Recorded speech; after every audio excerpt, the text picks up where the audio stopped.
மணிப்பூர் முதலமைச்சர் பிரேன் சிங் ராஜினாமா செய்துள்ளார். மணிப்பூரில் ஒரு வருடத்துக்கு மேலாக வன்முறையால் கடுமையான பாதிப்பு ஏற்பட்டுள்ளது.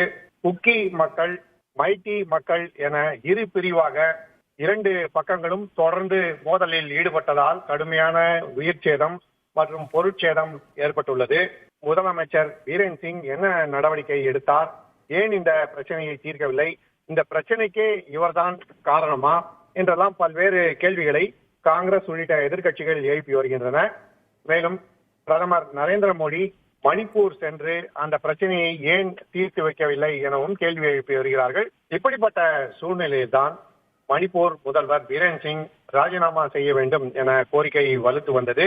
மேலும் அவரது இனமான மெய்ட்டி இனத்துக்கு ஆதரவாக செயல்படுகிறாரா என்றெல்லாம் பல்வேறு கேள்விகள் எழுப்பப்பட்டிருந்தது.